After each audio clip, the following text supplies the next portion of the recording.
I hate politics, আমি রাজনীতিকে ঘৃণা করি। যারা রাজনীতি করতে চাও সাবধান, রাজনীতি কিন্তু ভালো লোক করে না।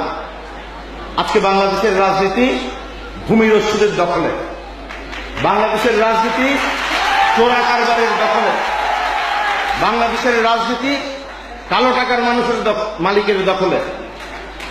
রাজনীতি করতে যদি যাও পৈতৃক প্রাণটা কিন্তু খোয়াতে পারো। ওরা অস্ত্র নিয়ে চলে, রাজনীতি করতে হলে কোমরে অস্ত্র নিতে হয়, চাঁদাবাজি করতে হয়, ছেলে পেলেদেরকে ফেন্সি দিলে আর ইয়াবার টাকা জোগাতে হয়, তাহলে তুমি অনেক বড় নেতা হতে পারবে। এমনি একটি বিভীষিকাময় পরিস্থিতি। রাজনীতি একটি ঘৃণিত পেশার নাম। বাংলাদেশের আর সব পেশার মানুষরা জুমা মসজিদের ইমামের চাইতেও বেশি চরিত্রবান।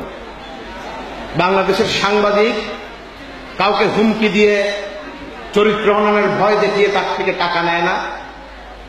বাংলাদেশের বিশ্ববিদ্যালয়ের শিক্ষক নিজের পদ পদবীর উন্নতির জন্য, ডিপার্টমেন্টের চেয়ারম্যান হওয়ার জন্য, ডিন হওয়ার জন্য, বিশ্ববিদ্যালয়ের ভিসি প্রভিসি হওয়ার জন্য, বিশ্ববিদ্যালয়ের চাকরি শেষ হওয়ার পর রাজনীতিবিদদের অনুগ্রহ নিয়ে কোন দেশের রাষ্ট্রদূত হওয়ার জন্য, অনেক কিছু হওয়ার জন্য রাজনীতি, মানবতা, বিবেক এগুলোকে বন্ধক রেখে ওই চোর, ছ্যাঁচোর, ভূমিদস্যু রাজনীতিবিদদের পেছনেই ঘুরে বেড়ায়। বাংলাদেশের কবি বিশ্ববিহায় এরশাদের কথায় কবিতা লেখে, রাজার বন্দনা করে। বাংলাদেশের সাহিত্যিক মুক্তিযুদ্ধ নিয়ে একটা মাস্টারপিস লেখার মতো সময় তার নেই।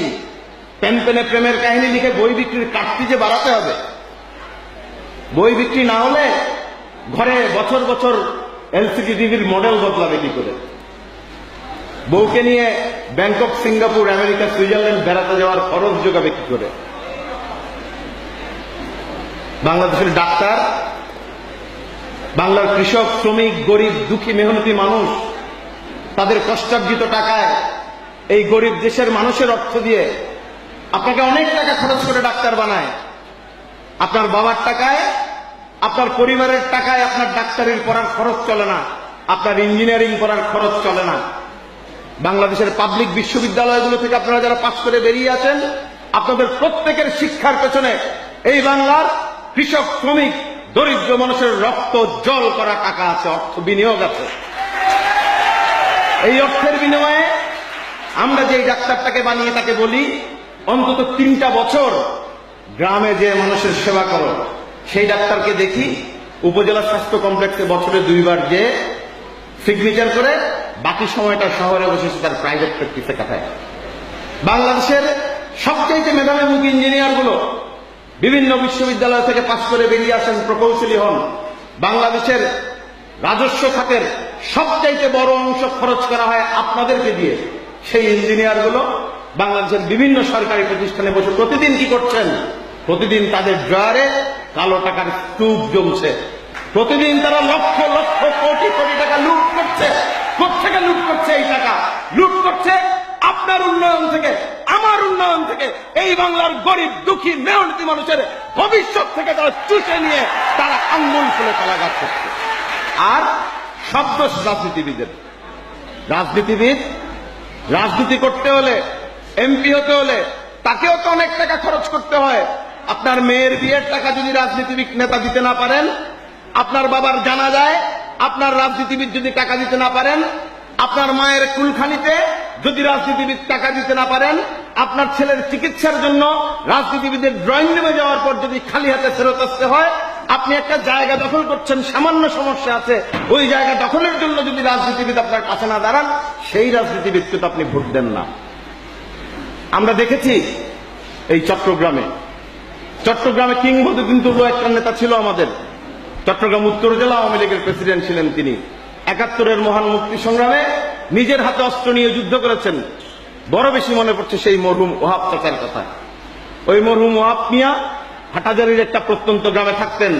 আওয়ামী লীগের এত বড় নেতা হওয়ার পরেও তার জীবদ্দশায় তিনি নিজ হাতে হাল চাষ করতেন, লাঙ্গল নিয়ে, বলদ নিয়ে মাঠে নেমে চাষ করতেন। সেই ওহাব মিয়ার মতো নেতা বারবার হাটাজারির মানুষের নেতৃত্ব দেওয়ার জন্য, হাটাজারির মানুষের জনপ্রতিনিধি হওয়ার জন্য নির্বাচনে দাঁড়িয়েছেন, একটি নির্বাচনেও তিনি পাশ করতে পারেন নাই।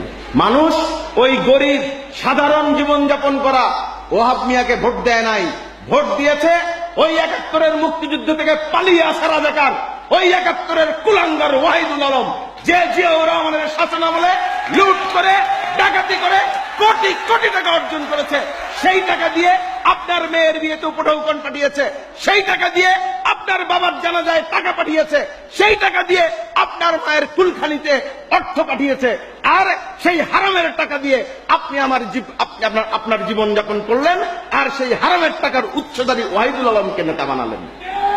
এই যখন আমাদের মনোজগৎ, এই যখন আমাদের বিবেকের মানদণ্ড, এই যখন আমাদের চিন্তা চেতনার পরিসর প্রেক্ষাপট, তখন কিভাবে, কোথায়, কোন আলাদ্দিনের চেরাকের ছোঁয়ায় আপনারা পাবেন একটা সুস্থ রাজনীতি?